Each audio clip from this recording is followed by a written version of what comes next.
જય ગુરુદેવ. જય ગુરુદેવ બાપુ, જય ગુરુદેવ જય ગુરુદેવ. બાપુ. હા હા, બોલો બોલો. પથ્થરમાં પરમાત્મા છે. હા. રામ નામથી મુક્તિ થાય કે ન થાય? પથ્થરમાં પરમાત્મા છે હમ અને રામ નામથી મુક્તિ થાય કે ન થાય એમ? હમ મતલબ પથ્થરમાં પરમાત્મા છે ખરા હમ અને રામ નામથી મુક્તિ થાય કે ન થાય, બરાબર? હમ સારું, તો ધ્યાનથી સાંભળજો. બરાબર. તમને ધ્યાનથી સાંભળવાનું શું કામ કહું છું ખબર છે? હા કારણ કે તમે વાત ચાલુ રાખો છો ને તો ઓડિયામાં ગડગડાટી આવે છે, સામેથી ત્યાંથી અવાજ આવે છે, એટલા માટે. હા સારું, ધ્યાનથી સાંભળજો. પથ્થરમાં પરમાત્મા છે કે નથી? રામ નામથી મુક્તિ થાય કે ન થાય, બરાબર? તો હવે ધ્યાનપૂર્વક સાંભળ્યા જ કરજો, વચ્ચે ન બોલશો બિલકુલ, નહીંતર શું અવાજ આવવા લાગશે, ગડગડાટી. હવે પહેલી વાત તો એ છે કે રામ નામથી મુક્તિ થાય કે ન થાય, બરાબર? તો સર્વપ્રથમ શાંત ચિત્તે બેસો, સતત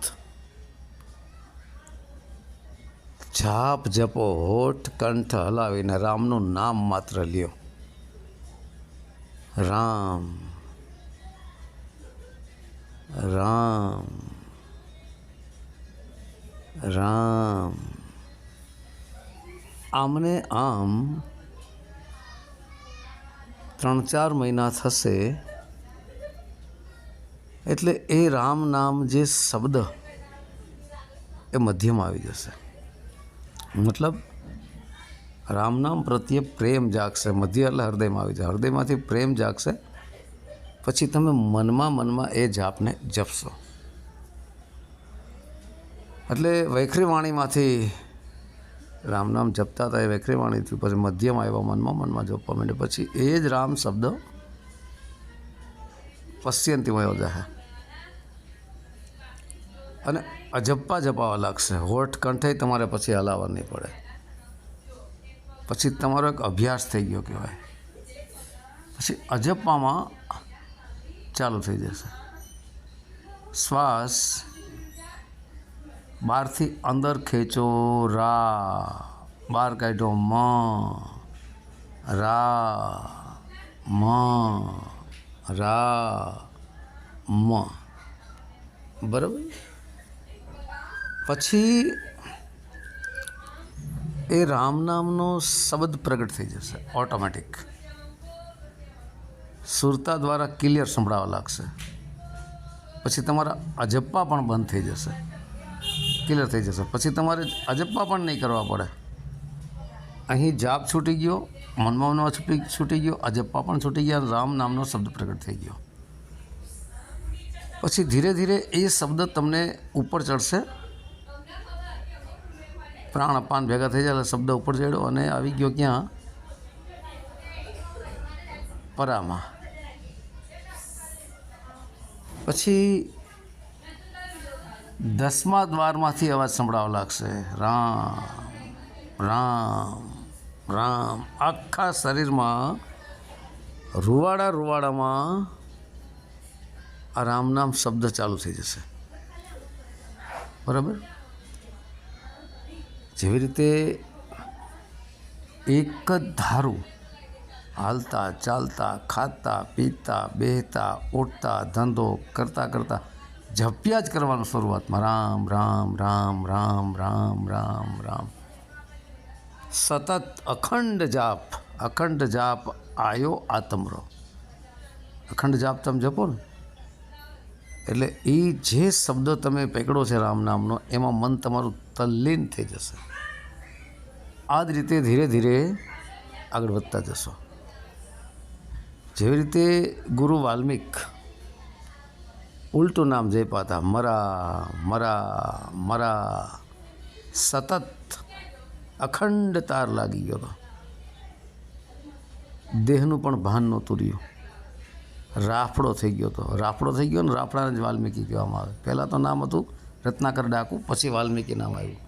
રાફડો બંધાઈ ગયો ને માથા એટલે રાફડાને વાલ્મીકી કહેવાય સંસ્કૃતમાં. એટલે ગુરુ વાલ્મીક નામ પડી ગયું. ત્રિકાળ જ્ઞાન થઈ ગયું અને રામના જન્મ પહેલાં રામાયણ પણ લખી નાખી. કેટલી રામ નામમાં તાકાત છે એ તો જે જપે ને એને ખબર પડે. બાકી જેને જપ્યો નથી એને શું ખબર પડે? રામ એ જ પરમાત્મ રામ છે.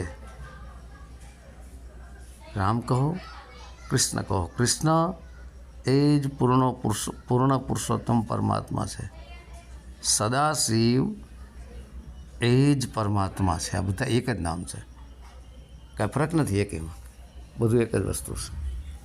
બરાબર. હવે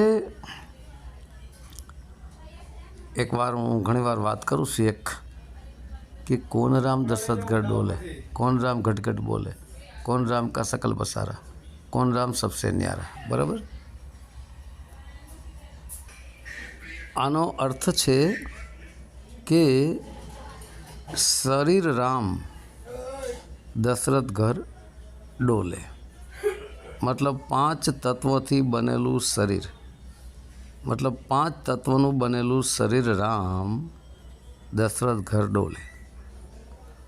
મતલબ દશરથ અને માતા કૌશલ્યાના જરીએ રામનો જન્મ થયો, સમજી લ્યો. બરાબર.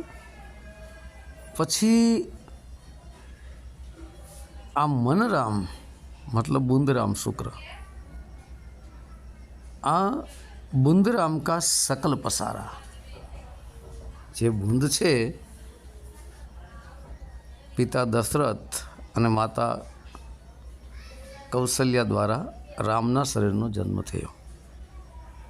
कौशल्या मातानु रज अने दशरथ पितानु शुक्र, बेनु समन्वय थता रामना प्रभु श्री रामना शरीरनो जन्म थयो. बराबर. એટલે બુંદરામ કા सकल પસારા. આ બુંદરામથી આખી દુનિયાનું નિર્માણ કરવામાં આવ્યું છે. બરાબર. પછી હવે અહીં બુંદરામ કયો, મનરામ કયો, જીવરામ કયો, જે કેવું હોય તે.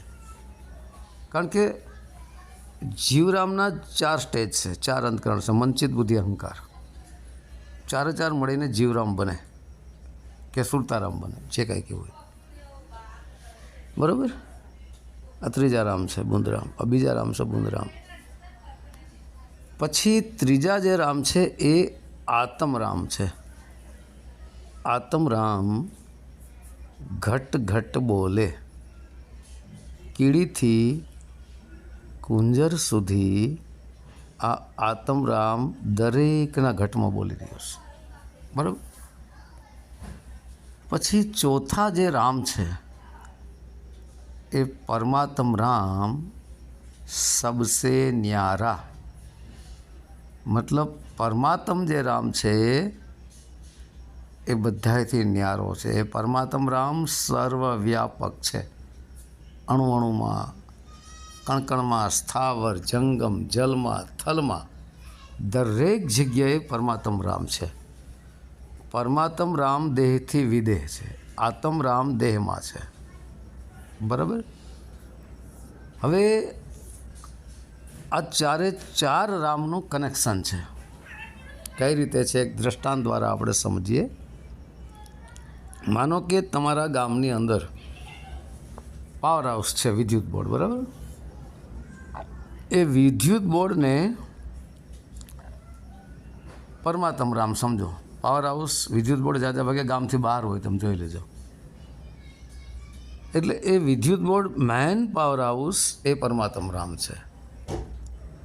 પછી ત્યાંથી આપણે ગામની અંદર થાંભલાના મારફતે વાયરિંગ જોડીને ગામની અંદર લાઇટના લઈ આવી છીએ. બરાબર. પછી ગામની અંદર અલગ અલગ જગ્યાએ ટીસી આપેલી હોય, નાના નાના સબસ્ટેશનો આપેલા હોય. એ સબસ્ટેશન મારફતે બધાના ઘરે ઘરે લાઇટને પહોંચાડવામાં આવી હોય છે, વાયરને. બરાબર. તો જે સબસ્ટેશન જે છે એને આતમરામ સમજો. પછી સબસ્ટેશનથી વાયરિંગ જોડીને તમારા ઘર સુધી કનેક્શન આપવામાં આવ્યું. તો જે વાયર જોડ્યું છે એ વાયરને અહીં તમે સુરતા સમજી લ્યો. બરાબર. મતલબ આ જીવરામ સમજી લ્યો, સુરતારામ સમજી લ્યો, જે સમજવું છે, કે મનરામ સમજી લ્યો. બરાબર. પછી તમારા ઘરની અંદર બધા લાઇટનું કનેક્શન અપાઈ ગયું. હવે તમારા ઘરમાં ટીવી ચાલુ છે, એસી ચાલુ છે, ફ્રીજ ચાલુ છે, બલ્બ ચાલુ છે, ટ્યુબલાઇટ ચાલુ છે, પંખા ચાલુ છે, બધું ચાલે છે. હીટર ગરમી આપે છે. બરાબર. એસી ઠંડક આપે છે, પંખો હવા આપે છે, લાઇટ ટ્યુબલાઇટ પ્રકાશ આપે છે. બરાબર. પણ પાવર બધામાં એક છે કે નહીં? પાવર તો બધામાં એક છે ને. હવે આ જેટલા યંત્રો છે ઘરમાં, પંખો, ટીવી, XYZ ટોટલ યંત્રો, જેમ કે એસી છે, હીટર છે, ફ્રીજ છે, પંખો છે, ટીવી છે, બરાબર, લાઇટિંગ છે, બધું એ બધા યંત્રો સમજી લ્યો. તમારી ઉપર જ એક પંખો ફરી રહ્યો છે. બરાબર. હવે પંખાનું બટન તમે બંધ કરી દો એટલે પંખો બંધ થઈ જાય ને. તો પંખાનું જે કનેક્શન હતું વીજળીનું, પાવરનું, એ કપાઈ ગયું પંખાથી. એટલે પંખો બંધ થઈ ગયો એટલે પંખો મરી ગયો, સમજી લો ને. એમ બંધ થઈ ગયો ને, કારણ કે કનેક્શન કપાઈ ગયું. એમ જોજો ઘણા બધા લોકોનું મૃત્યુ થતા હોય છે, પશુઓના, પક્ષીઓના, એટલે એનાથી એનું કનેક્શન કપાઈ ગયું. કોનું? પાવરનું, વીજળી પાવરનું. બરાબર. એવી જ રીતના એમ જ બધા જેટલા શરીરો છે ટોટલ 84 લાખ, એ બધા યંત્રો સમજી લ્યો. એ યંત્રને ચલાવનાર જે છે તે જેવી રીતે ઘર સુધી વાયર આવ્યું, તે યંત્રને ચલાવનાર છે આ મનરામ. યંત્રોને શરીર સમજો. શરીરને ચલાવનાર છે મનરામ. જેવી રીતે ગીતા મત પ્રમાણે શરીર પર ઇન્દ્રિયો, ઇન્દ્રિયો પર મન, કારણ કે મન ઇન્દ્રિયો મારફતે શરીરને ચલાવે છે. બરાબર. મન કયો કે જીવરામ કયો, જે કહેવું હોય તે. બરાબર. કે સુરતા કયો. પછી એ આ શરીર રૂપી યંત્રને, આ શરીર રામને ચલાવનાર મનરામ છે, જેમાંથી પ્રગટ થયો છે બુંદરામમાંથી. મનરામ કયો, બુંદરામ કયો. પછી એને ચલાવનાર આત્મરામ છે અને એને ચલાવનાર પરમાત્મરામ છે. જેવી રીતે આપણા ઘરના યંત્રો છે એનું કનેક્શન છે મનરામ સાથે. હવે મનરામ સાથે જે કનેક્શન છે, જે વાયર આપણા ઘરે આવ્યું છે, એ તમે સબસ્ટેશને જઈને આપણું વાયર કટિંગ કરી નાખો એટલે એ શરીરરામમાંથી આ મનરામમાં પહોંચી ગયું ને મનરામ સમાઈ ગયો આત્મરામમાં. જેમ પંખો બંધ કર્યો અને કરંટ બંધ થઈ ગયો એટલે કરંટ ક્યાં આવ્યો ગયો? મનરામમાં તો છે જ. બરાબર. એટલે શરીરરામમાંથી મનરામમાં પહોંચી ગયા. મનરામ સમાઈ ગયું સબસ્ટેશન રૂપી આત્મરામમાં. હવે આત્મરામને શક્તિ કોને આપી હતી? પરમાત્મરામે, વિદ્યુત બોર્ડમાંથી, મેઇન પાવરમાંથી. તો જેવી રીતે મેઇન પાવરમાંથી પરમાત્મરામની શક્તિ આવી આત્મરામમાં, આત્મરામની શક્તિ આવી મનરામમાં, મનરામની શક્તિ આવી શરીરરામમાં. તો 4-4નું કનેક્શન છે. પરંતુ પરમાત્મરામ જે દેહથી વિદેહ છે તેનું કનેક્શન હોવા છતાં નથી અને નહીં હોવા છતાં છે. બરાબર. તો એ પરમાત્મ જે રામ છે એ જ બધાયથી ન્યારો છે. હવે ઉલટું તમે ચલાવો, જેમ સીધું વિદ્યુત બોર્ડમાં પરમાત્મ રામમાંથી આત્મરામમાંથી મનરામ કયો, સુરતારામ કયો, જીવરામ કયો, બરાબર, એમાંથી શરીર રામ યંત્રો બધાય. એવી જ રીતના પાછું ખેંચો, પાછું સમાવી દો પરમાત્મ રામમાં, એટલે બધું પૂરું થઈ જાય. જેવી રીતે ગુરુ વાલ્મીક ઊંધું નામ જપીને મુક્તિને પ્રાપ્ત કરી ગયા, મરા જપીને, બરાબર, રામ રામ. ઉલટું કરો શું થાય? મરા. હવે ર અ અને મ 3 અક્ષર લખો. ર પછી કાનૂન પછી મ. ઇંગ્લિશમાં એમ કરો, એ કરો, અને ઇંગ્લિશમાં પહેલાં આર કરો, પછી એ કરો ને પછી એમ કરો, એટલે રામ થયું ને. બરાબર. હવે તમે ઊંધેથી હાલો, જેમ કે RAM એટલે રામ, પછી તમે ઊંધેથી હાલો એટલે MAR થાય ને. તો હવે આપણા શરીરમાં, આ શરીર રામમાં ઊંધા હાલો એટલે મન રામ આવ્યું, ઊંધા હાલવાનું, મરા એટલે મ જે છે મનરામ છે. શરીરમાં રહીને આપણે મનરામ દ્વારા રામ રામ જપ્યું, પછી મનરામ સમાઈ ગયું આ રૂપી આત્મરામમાં, જે એ છે વચમાં એ આત્મરામ, બરાબર. પછી એ રૂપી આત્મરામની અંદર આર મતલબ ર એ રમણ કરતા પરમાત્મ રામ છે. આત્મરામની અંદર જ પરમાત્મ રામ રમણ કરી રહ્યો છે. પરંતુ જ્યારે આપણે આત્મ સ્વરૂપ બનીએ ત્યારે પરમાત્મના ઘરની ખબર પડે છે કે મારા આત્મની અંદર જ પરમાત્મ રામ રમણ કરી રહ્યો છે. પણ આત્મ અવસ્થાને પ્રાપ્ત કર્યા પછી જ પરમાત્મ અવસ્થાને પ્રાપ્ત કરી શકીએ છીએ, બરાબર. હવે જ્યારે આપણે પરમાત્મ અવસ્થાને પ્રાપ્ત કરી લીધી ત્યારે સર્વત્ર પરમાત્મા હી પરમાત્મા, એક કણ પણ પરમાત્મા વગર ખાલી નથી. એ લેવલ પર જ્યારે આપણે પહોંચીએ ને ત્યારે ખબર પડે, બરાબર. જેવી રીતે હું ઘણીવાર કહું છું કે આખું જુનાગઢ તમારે જોવું હોય એક સાથે, તો તમે જુનાગઢના શહેરમાં કોઈ બજારમાં ઉભા રહીને નહીં જુઓ, ના જોઈ શકો. પણ તમે જુનાગઢના ગિરનાર ઉપર ચડી જાઓ, ગુરુ દત્તાત્રેય પહોંચી જાઓ, ઊંચી ટૂંકેથી તમે જુઓ એટલે આખું જુનાગઢ તમને દેખાય, નાનું દેખાશે. મોટા મોટા બંગલા હશે ને તોય તમને ઝૂંપડા જેવા દેખાશે, બરાબર. એવી જ રીતના તમે આ દેહરૂપી જુનાગઢની ઉપર ચડી જાઓ, 10મા દ્વારમાં આવી જાઓ. આ દેહને જુનાગઢ ગઢ સમજો, તમે ગિરનાર ગઢ સમજો, જુનાગઢ ગઢ નહીં પણ ગિરનાર ગઢ સમજો, દેહ ગિરનાર ગઢ સમજો. ગિરનારની ઉપરની જે ટોચ છે તે ગુરુ દત્તાત્રેયને તમે સમજો. અહીં ગુરુ દત્તાત્રેયને જ, દત્તાત્રેય ભગવાનને તમે આત્મા સમજો અને ગુરુને તમે પરમાત્મા સમજી લો, પરમપિતા પરમાત્મા ગુરુ. એટલે ગુરુ દત્તાત્રેયનો જે આત્મા હતો એ દત્તાત્રેય રૂપી આત્મા ગુરુ રૂપી પરમાત્મા મળી ગયો હતો, એટલે તમને આખું જુનાગઢ દેખાય.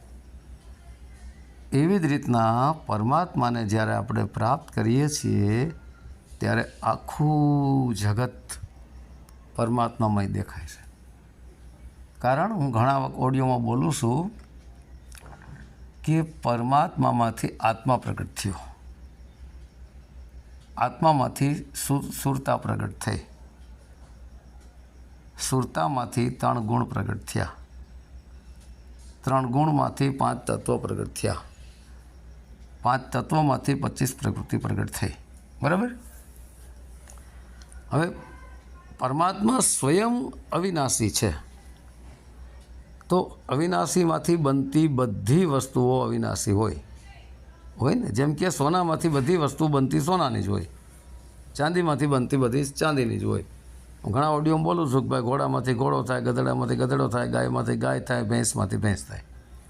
બરાબર? એવી જ રીતના ઘોડામાંથી ગધેડો ન થાય ને ગધેડામાંથી ઘોડો ન થાય, આંબામાંથી બાવર ન થાય ને બાવરમાંથી આંબો ન થાય. જે વસ્તુ જેવી હોય ને એમાંથી એ જ વસ્તુ થાય. જેવું બીજ હોય ને એવું જ થાય. એમ પરમાત્મા સ્વયં અવિનાશી છે. તો અવિનાશીમાંથી જે કાંઈ પ્રગટ થાય બધું અવિનાશી જ હોય ને. નાશવંત ક્યાં થાય? અવિનાશીમાં નાશવંત કોઈ દી આવે? કોઈ દી ન આવે. એટલા માટે આ સઘળું બધું પરમાત્મામાંથી બન્યું છે અને પરમાત્મા સ્વયં અવિનાશી છે. તો ટોટલ વસ્તુ અવિનાશી જ છે. 5 તત્વો જે છે ને એ અવિનાશી જ છે. આપણો 10મા દ્વારમાં આત્મા છે મસ્તકના મધ્ય ભાગમાં, ત્યાંથી એની ચેતના શક્તિ આખા શરીરમાં વ્યાપક છે. આખું શરીર એના હિસાબે હાલે છે. એવી રીતના જે બ્રહ્માંડી આત્મા છે, પિંડેશ્વર બ્રહ્માંડી આત્માથી આ 5 તત્વો હાલી રહ્યા છે. જેમ આત્માની શક્તિ આપણા આખા શરીરમાં છે, 5 તત્વોમાં છે, તો બ્રહ્માંડી આત્માની શક્તિ 5 તત્વોમાં હોય જ ને. ધરતીમાં ધરતીકંપ થાય છે, અવાજ આવે છે, પાણીમાંથી અવાજ આવે છે, અગ્નિમાંથી અવાજ આવે છે, પવનમાંથી અવાજ આવે છે અને આકાશ તત્વોમાંથી અવાજ આવે છે ને બધે. તો 5 તત્વો જીવંત છે, જાગૃત છે. 5 તત્વોમાં પરમાત્માની શક્તિ છે છે બધી જગ્યાએ છે. પણ છતાં પિંડેશ્વર બ્રહ્માંડે, પિંડી આત્મા, બ્રહ્માંડી આત્મા, પણ પરમાત્મ પિંડ અને બ્રહ્માંડથી બેયથી ઉપર છે. બેયથી ઉપર કહેવાય છે. એ સર્વવ્યાપક છે. આત્મા માત્ર દેહ પૂરતો છે અને પરમાત્મા અપરંપાર છે. આત્મા તો ઘણી વાર કહું છું કે દેહમાં સીમ પૂરતો જ છે. તમારી પાસે માનો કે વોડાફોનનું કે જીઓનું કે એરટેલનું કાર્ડ હોય તમારા મોબાઈલમાં, સિમ કાર્ડ. એ સિમ કાર્ડનો જે તમારી પાસે સમજી લ્યો કે જીઓનું સિમ કાર્ડ છે, તો જ્યાં જીઓનો ટાવર હશે ત્યાં જ તમારો મોબાઈલ ચાલુ રહેશે. આગળ વધી જાઓ, જીઓનો ટાવર તમારું નેટવર્ક પકડતું બંધ થઈ જાય, તમારો મોબાઈલ નહીં લાગે, મોબાઈલ થઈ જાય બંધ. બરાબર? એટલે શું થયું? હદ થઈ ને એની કે જ્યાં સુધી જીઓના ટાવરનું નેટવર્ક પહોંચી રહ્યું છે ત્યાં સુધી તમારો મોબાઈલ ચાલુ છે. બરાબર? એટલે સીમ થયું ને, સીમ થયું. પણ પરમાત્મા અસીમ છે. પરમાત્માનો ટાવર બધી જગ્યાએ લાગે. સમજી ગયા? જેમ સૂર્યરૂપી એનો પ્રકાશ આખી વિશ્વને આપે એવી રીતે. તો હવે તમે પછી જે બીજું કીધું, આ તો મેં તમને કહી દીધું કે ભાઈ પરમાત્મા અવસ્થાને પ્રાપ્ત કરીએ ત્યારે જ ખબર પડે કે કણકણમાં બધી જગ્યાએ પરમાત્મા છે.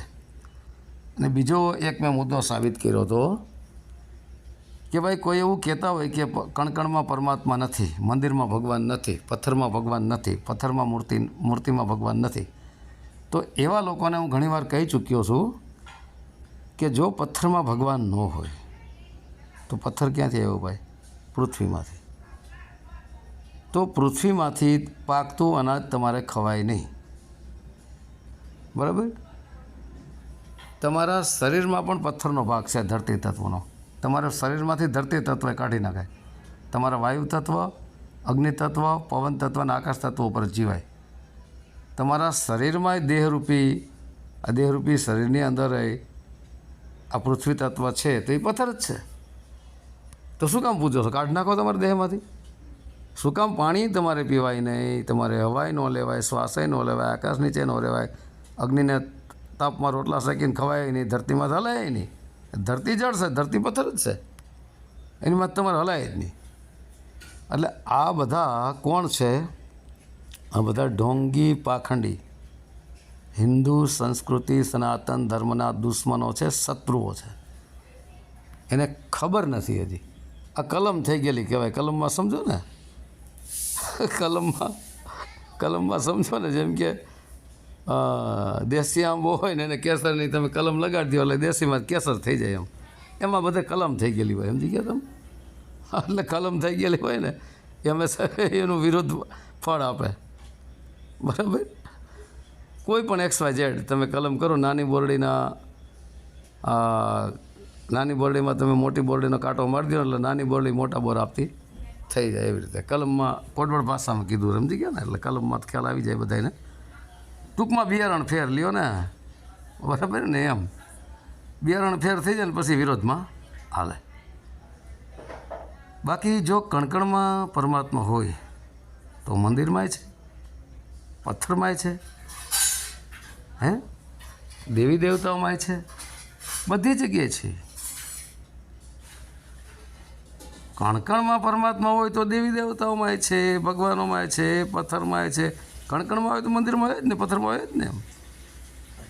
પણ આ ગપ્પોળા મારતા ગપ્પાબાજી કરવાવાળાઓ એ પોતાની જાતને મહાન સમજ્યા છે કે અમે જ્ઞાની થઈ ગયા છે. એને હજી જ્ઞાનની ખબર જ નથી. તમે એક સિંગનો દાણો લ્યો, કોઈ પણ બીજ લ્યો, તમે ધરતીમાં વાવો તો ઉગે છે કેમ? આ ધરતીમાં ચેતન ન હોય, પાણી અને ધરતીનો સહારો મળે તેમાંથી અંકુર કેમ ફૂટે છે? એમાંથી કપાસ ઉગે છે, ઘઉં ઉગે છે, બાજરો ઉગે છે. એ બધું એક બાજુથી ધરતીમાંથી ઉગાડવું છે ને એક બાજુ ધરતીને પથ્થર કહેવું છે. કારણ કે પથ્થર તો સરવડા ધરતીમાંથી જ આવ્યો ને, બરાબર? એટલે આ બધું નાટક છે, ડીંડક છે, અધૂરિયા જ્ઞાની છે. એને ખબર નથી પરમાત્મા કણકણમાં વ્યાપક છે, દરેક જગ્યાએ પરમાત્મા છે. પણ આ શું છે કે પોતાની તંગડી ઊંચી રાખવા માટે, પોતાનો પંથ ઊંચો રાખવા માટે, પોતાને મોટો સાબિત કરવા માટે દેવી દેવતાઓને ઉડાડે, દેવી દેવતાઓને નીચા દેખાડે. પથ્થરમાં ભગવાન નથી, પથ્થરને ન પૂજે. અરે મૂરખ, મંદિરથી શરૂઆત થાય છે.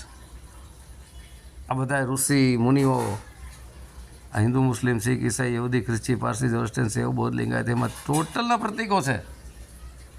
મંદિરો છે, દરગાહો છે, મસ્જિદો છે, ગુરુદ્વારાઓ છે, ચર્ચ છે. આ બધા ચર્ચ છે. આ બધા હું તારી જે મૂર્ખ હતા, મૂર્ખ તું છો. આટલા બધા ગાંડા હતા કે આ મોટા મોટા ઋષિ મુનિઓ બધું કરી ગયા છે. તું એક જ હોશિયારનો દીકરો, તું એક જ જ્ઞાની, ઓલા બધા શું અજ્ઞાની હતા? એટલે આવા કોડાઓને સંભળાય પણ નહીં. આ મૂર્ખ છે, બરાબર? તો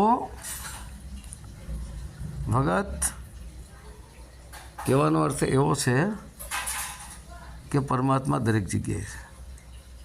પથ્થરમાંય પરમાત્મા છે કે નથી? છે. પથ્થરમાંય પરમાત્મા છે. રામ નામથી મુક્તિ થાય કે ન થાય? 100% થઈ જાય. પણ લાગી રહેવું પડે, ચોંટી રહેવું પડે, એને છોડાય નહીં. એક વસ્તુ જે પકડીને છોડાય નહીં, બરાબર?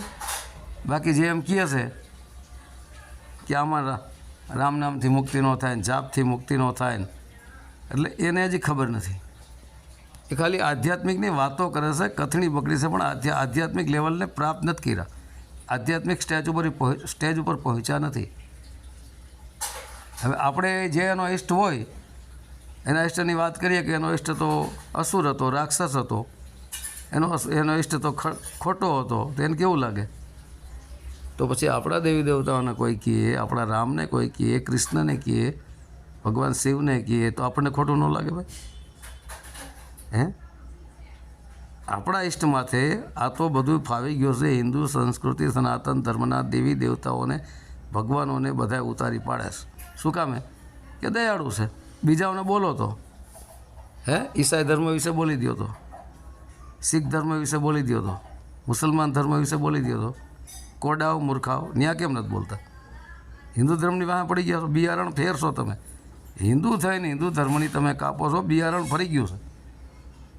એમાં ખબર પડે ને, એ જ બોલે. આવું જે બિયારણ ફરી ગયું ને એ જ બોલે, બીજું ન બોલે. બાકી દરેક જગ્યાએ પરમાત્મા છે. દરેક ધર્મો કહે છે જર્રે જર્રે મેં ખુદા હે, કણકણમાં ભગવાન છે. બધા ધર્મો કહે છે કણકણમાં ભગવાન છે, બરાબર?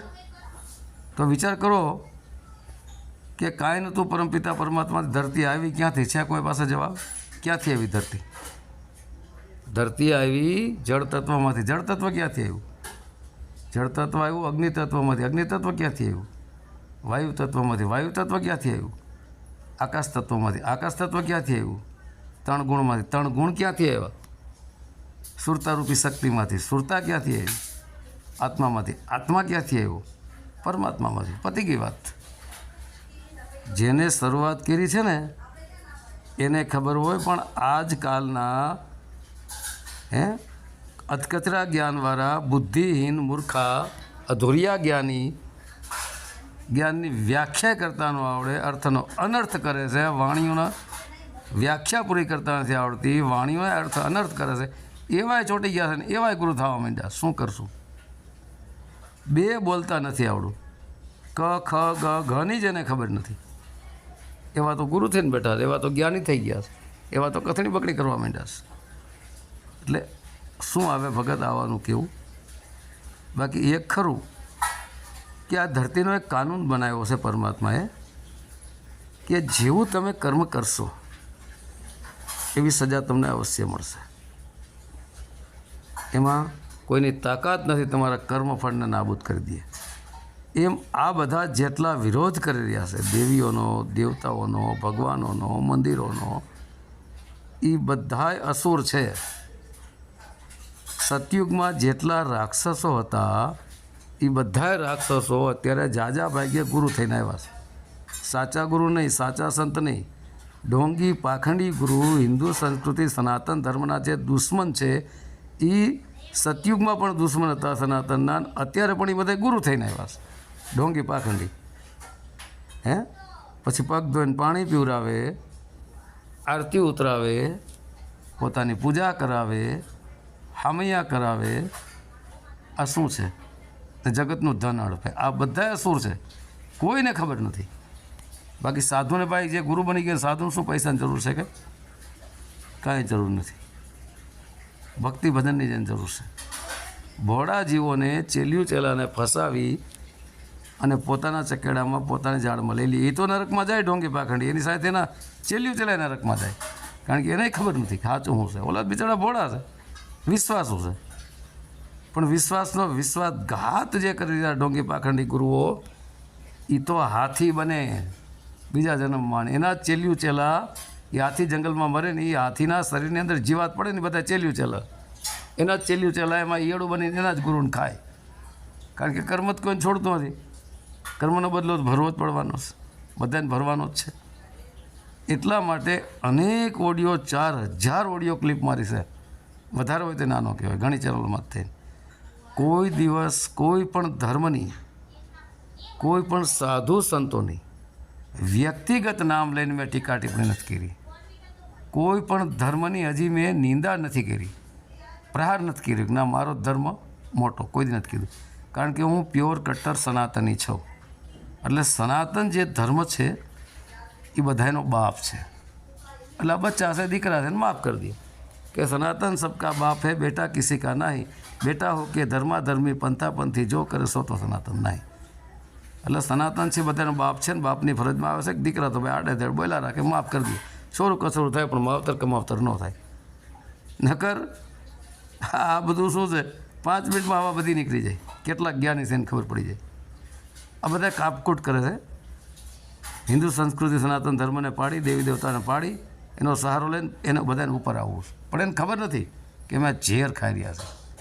નિંદક નિયરે રાખીએ આંગન કુટી સમાય, બિન પાણી બિન સાબુન નિર્મલ કરે સુહાય. આ નિંદાના જેટલા કરનારા છે ને એ બધાએ ઘોર નરકમાં જવાના છે. પણ એને ખબર નથી કે અમે નિંદા કરીને શું કરી રહ્યા છે. એને એમ છે કે અમે જ્ઞાન કરી રહ્યા છીએ, પણ એ જ્ઞાન નથી. એને ભ્રમ થઈ ગયો છે કે અમે જ્ઞાની છીએ, પણ એ બધું નિંદા જ કરી રહ્યા છે. સવારથી ઉઠે ને ત્યાંથી હાંજ સુધી નિંદા નિંદા નિંદા નિંદા સિવાય બીજી કોઈ વાત જ નથી. તો ભગત, પથ્થરમાં પરમાત્મા છે કે નથી? પથ્થરમાં પરમાત્મા છે, પણ એ ઢોંગી પાખંડીઓ ન દેખાય. ઢોંગી પાખંડીઓ ન દેખાય. રામ નામથી મુક્તિ થાય કે ન થાય? 100% થઈ જાય રામ નામથી મુક્તિ. પણ મેં કીધું એવી રીતે સ્ટેપ બાય સ્ટેપ જપવું પડે. બરાબર? તો હવે જય ગુરુદેવ.